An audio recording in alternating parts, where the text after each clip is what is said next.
In the vast, intricate world of J.R.R. Tolkien's The Lord of the Rings, Sauron stands as the ultimate embodiment of evil, a malevolent force whose shadow looms over Middle-earth, threatening to consume all that is good.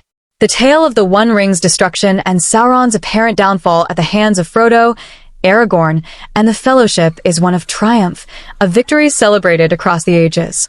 Yet, beneath the surface of this heroic narrative lies a subtle, chilling truth. Sauron was never truly defeated. Tolkien, with his profound understanding of human nature and the cyclical patterns of history, wove a hidden warning into his legendarium. A cautionary tale that evil, like Sauron, is never wholly eradicated but merely changes form, waiting for the right moment to rise again. To understand why Sauron's defeat was incomplete, we must first examine the nature of his power. Sauron, a Maya of immense strength, poured much of his essence into the One Ring, crafting it as a vessel to dominate the wills of others. The ring was not merely a tool, but an extension of Sauron himself, imbued with his malice and ambition. When Frodo and Sam destroyed the ring in the fires of Mount Doom, it was believed that Sauron's power was broken forever. His physical form was lost, his armies scattered, and his dark tower of Barad-dûr crumbled. Yet, Tolkien's mythology suggests that Sauron's defeat was not as final as it seemed. Sauron, as a Maya, is an immortal spirit, a being of divine origin. Unlike mortals, whose souls depart the world upon death, Maer cannot be destroyed in the same way. Tolkien writes in the Silmarillion that Sauron's spirit endured, diminished but not annihilated, after the ring's destruction. This enduring essence hints at a deeper truth. While Sauron's ability to manifest as a physical threat was curtailed, his influence, his capacity to inspire fear, corruption, and domination, remained latent in Middle-earth. The One Ring, though destroyed, left a lasting mark on Middle-earth. Its influence lingered in the hearts and minds of those who encountered it. Frodo, the ring-bearer, was forever changed by his burden. Even after the ring's destruction, he could not find peace in the Shire, haunted by the wounds, both physical and spiritual, that it inflicted. This lingering trauma suggests that the ring's power was not wholly confined to its physical form. Its ability to corrupt, to awaken greed and ambition, was a reflection of Sauron's own nature, and that nature did not vanish with the ring's destruction. Tolkien's world is one where evil is not a singular event, but a persistent force. The ring's legacy can be seen in the subtle ways it shaped the desires of those who came near it. Gollum's obsession, Boromir's momentary lapse, and even Gandalf's fear of taking the ring all point to its enduring power to manipulate. If the ring could leave such scars on individuals, could its destruction truly erase the seeds of corruption it sowed across Middle-earth? Tolkien suggests otherwise, hinting that the desire for power, Sauron's greatest weapon, remains a constant temptation. Tolkien's legendarium is steeped in the idea that history is cyclical. Just as Morgoth, Sauron's master, was defeated only to leave behind a world still plagued by his influence, so too does Sauron's downfall fail to eradicate evil entirely.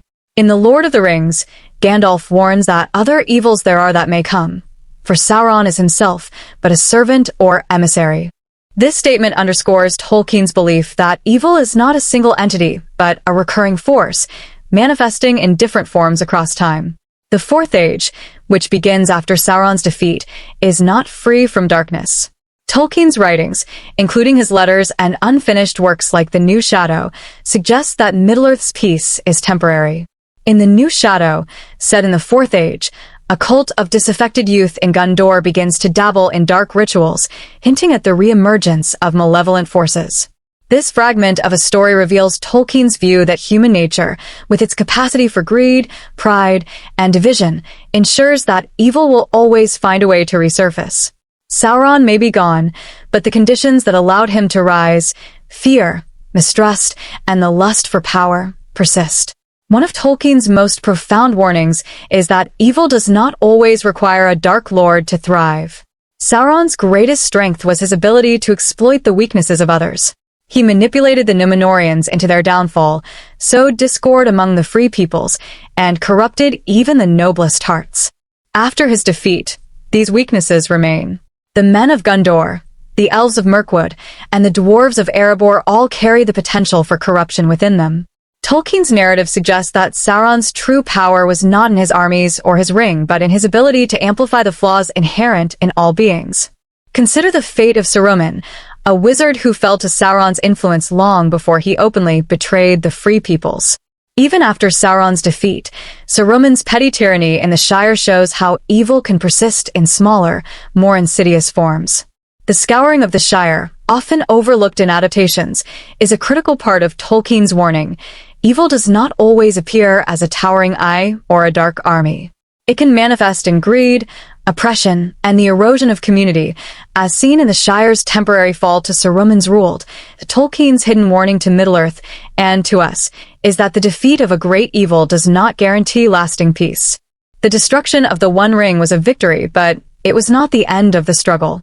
Middle-earth's inhabitants must remain vigilant, for the seeds of Sauron's influence, division, ambition, and fear lie dormant, waiting for the right conditions to sprout.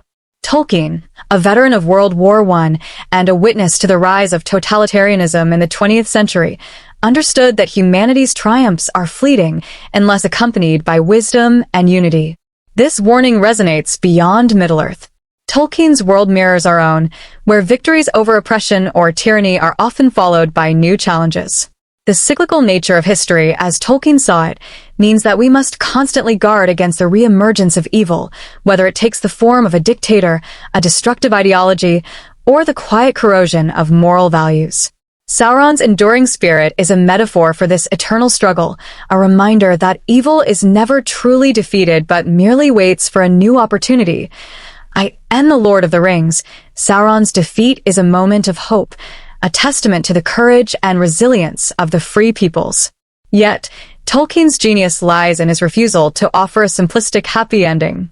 Sauron's spirit, diminished but unbroken, lingers as a shadow over Middle-earth, a warning that evil is never fully vanquished.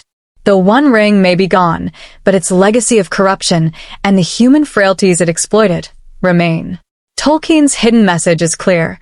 The fight against evil is not a single battle but a lifelong vigil, requiring courage, wisdom, and unity to keep the shadow at bay.